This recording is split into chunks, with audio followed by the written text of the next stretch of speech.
مثل الذين ينفقون أموالهم في سبيل الله كمثل حبة أنبتت 7 سنابل في كل سنبلة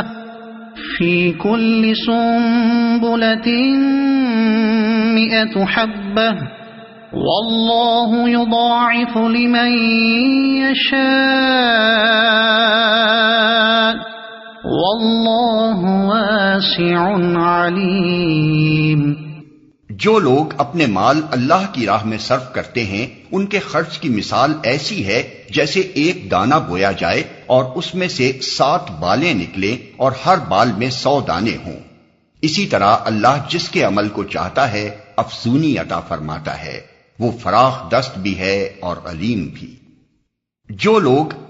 اب پھر سلسلہ کلام اسی مضمون کی طرف عود کرتا ہے جو رکوع 32 میں چھیڑا گیا تھا۔ اس تقریر کی ابتدا میں اہل ایمان کو دعوت دی گئی تھی کہ جس مقصد عظیم پر تم ایمان لائے ہو اس کی خاطر جان و مال کی قربانیاں برداشت کرو، مگر کوئی گروہ جب تک کہ اس کا معاشی نقطہ نظر بالکل ہی تبدیل نہ ہو جائے اس بات پر آمادہ نہیں کیا جا سکتا کہ وہ اپنی ذاتی یا قومی اغراض سے بالاتر ہو کر محض ایک اعلیٰ درجے کے اخلاقی مقصد کی خاطر اپنا مال بے دریغ صرف کرنے لگے۔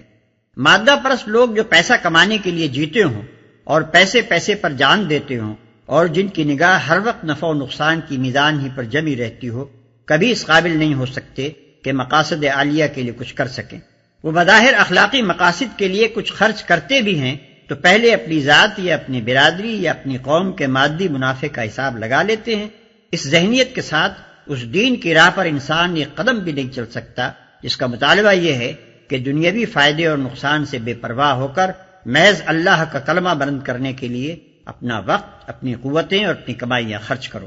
ایسے مسلک کی پیروی کے لیے تو دوسری ہی قسم کے اخلاقیات درکار ہیں۔ اس کے لیے نظر کی وسعت، حوصلے کی فراخی، دل کی کشادگی اور سب سے بڑھ کر خالص خدا طلبی کی ضرورت ہے، اور اجتماعی زندگی کے نظام میں ایسی تبدیلی کی ضرورت ہے کہ افراد کے اندر مادہ پرستانہ اخلاقیات کے بجائے یہ اخلاقی اوصاف نشو و نما پائیں۔ چنانچہ یہاں سے مسلسل 3 رکوعوں تک اسی ذہنیت کی تخلیق کے لیے ہدایات دی گئی ہیں۔ اپنے مال اللہ کی راہ میں صرف کرتے ہیں۔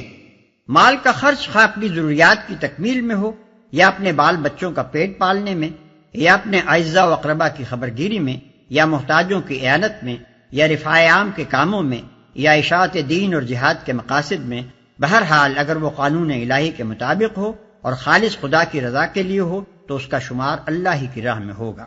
وہ فراخ دست بھی ہے اور علیم بھی، یعنی جس قدر خلوص اور جتنے گہرے جذبے کے ساتھ انسان اللہ کی راہ میں مال خرچ کرے گا اتنا ہی اللہ کی طرف سے اس کا اجر زیادہ ہوگا۔ جو خدا ایک دانے میں اتنی برکت دیتا ہے کہ اس سے 700 دانے اگ سکتے ہیں، اس کے لیے کچھ مشکل نہیں کہ تمہاری خیرات کو بھی اسی طرح نشو و نما بخشے اور 1 روپے کے خرچ کو اتنی ترقی دے کہ اس کا اجر 700 گنا ہو کر تمہاری طرف پلٹے۔ اس حقیقت کو بیان کرنے کے بعد اللہ کی 2 صفات ارشاد فرمائی گئی ہیں۔ ایک یہ کہ وہ فراخ دست ہے، اس کا ہاتھ تنگ نہیں ہے کہ تمہارا عمل فی الواقع جتنی ترقی اور جتنے اجر کا مستحق ہو وہ نہ دے سکے۔ دوسرے یہ کہ وہ علیم ہے، بے خبر نہیں ہے کہ جو کچھ تم خرچ کرتے ہو اور جس جذبے سے کرتے ہو اس سے وہ ناواقف رہ جائے اور تمہارا اجر مارا جائے۔ الذين ينفقون أموالهم في سبيل الله ثم لا يتبعون ما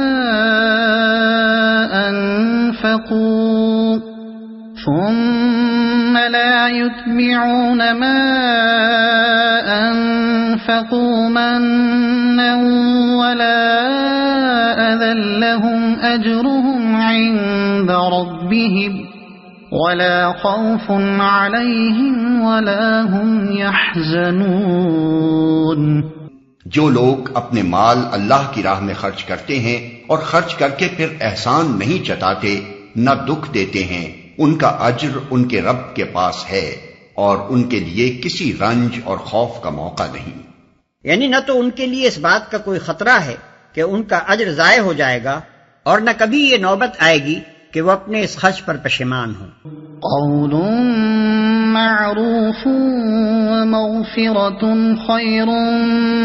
من صدقة يتبعها أذى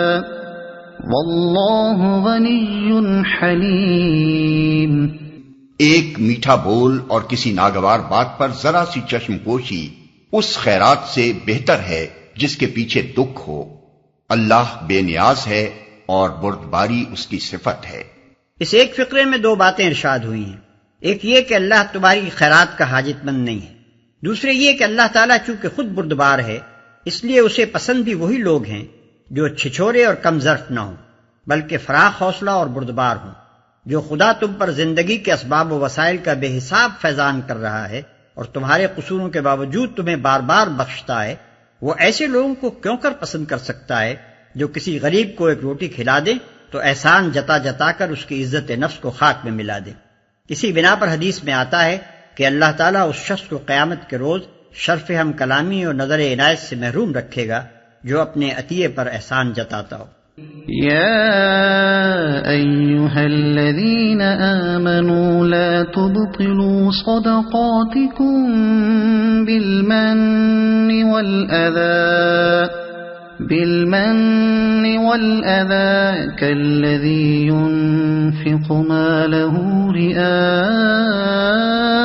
الناس ولا يؤمن بالله واليوم الآخر فمثله كمثل صفوان عليه تراب فأصابه وابل فتركه صلدا لا يقدرون على شيء مما كسبوا والله لا يهدي القوم الكافرين۔ اے ایمان لانے والو، اپنے صدقات کو احسان جتا کر اور دکھ دے کر اس شخص کی طرح خاک میں نہ ملا دو جو اپنا مال محض لوگوں کے دکھانے کو خرچ کرتا ہے اور نہ اللہ پر ایمان رکھتا ہے نہ آخرت پر۔ اس کے خرچ کی مثال ایسی ہے جیسے ایک چٹان تھی جس پر مٹی کی تہ جمی ہوئی تھی، اس پر جب زور کا می برسا تو ساری مٹی بہہ گئی اور صاف چٹان کی چٹان رہ گئی۔ ایسے لوگ اپنے نزدیک خیرات کر کے جو نیکی کماتے ہیں اس سے کچھ بھی ان کے ہاتھ نہیں آتا، اور کافروں کو سیدھی راہ دکھانا اللہ کا دستور نہیں ہے، اور نہ اللہ پر ایمان رکھتا ہے نہ آخرت پر۔ اس کی ریاکاری خود ہی اس بات کی دلیل ہے کہ وہ خدا اور آخرت پر یقین نہیں رکھتا۔ اس کا محض لوگوں کو دکھانے کے لیے عمل کرنا صریحاً یہ معنی رکھتا ہے کہ خلق ہی اس کی خدا ہے جس سے وہ اجر چاہتا ہے، اللہ سے نہ اس کو اجر کی توقع ہے اور نہ اسے یقین ہے کہ ایک روز اعمال کا حساب ہوگا اور اجر عطا کیے جائیں گے۔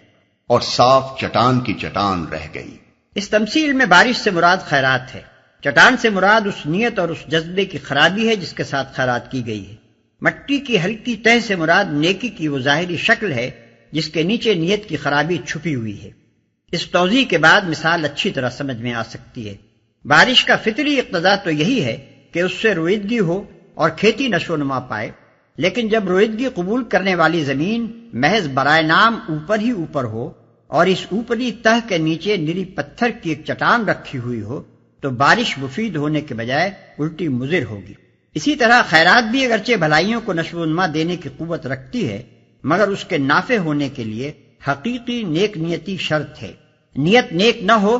تو ابر کرم کا فیضان بجز اس کے کہ محض ضیاء مال ہے اور کچھ نہیں۔ اور کافروں کو سیدھی راہ دکھانا اللہ کا دستور نہیں ہے۔ یہاں کافر کا لفظ ناشکرے اور منکر نعمت کے معنی میں استعمال ہوا ہے۔ جو شخص اللہ کی دی ہوئی نعمت کو اس کی راہ میں اس کی رضا کے لیے خرچ کرنے کے بجائے خلق کی خوشنودی کے لیے صرف کرتا ہے، یا اگر خدا کی راہ میں کچھ مال دیتا بھی ہے تو اس کے ساتھ اذیت بھی دیتا ہے، وہ دراصل ناشکرا اور اپنے خدا کا احسان فراموش ہے، اور جبکہ وہ خود ہی خدا کی رضا کا طالب نہیں ہے تو اللہ اس سے بے نیاز ہے کہ اسے خامخواہ اپنی رضا کا راستہ دکھائے۔ وَمَثَلُ الَّذِينَ يُنْفِقُونَ أَمْوَالَهُمُ ابْتِغَاءَ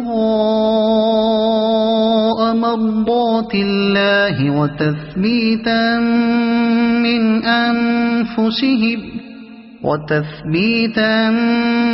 مِّنْ أَنفُسِهِمْ كَمَثَلِ جَنَّةٍ جنة بربوة أصابها وابل فآتت أكلها ضعفين فإن لم يصبها وابل فطل واللہ بما تعملون بصیر۔ بخلاف اس کے جو لوگ اپنے مال محض اللہ کی رضا جوئی کے لیے دل کے پورے ثبات و قرار کے ساتھ خرچ کرتے ہیں، ان کے خرچ کی مثال ایسی ہے جیسے کسی سطح مرتفع پر ایک باغ ہو، اگر زور کی بارش ہو جائے تو دگنا پھل لائے، اور اگر زور کی بارش نہ بھی ہو تو ایک ہلکی پھوار ہی اس کے لیے کافی ہو جائے۔ تم جو کچھ کرتے ہو سب اللہ کی نظر میں ہے،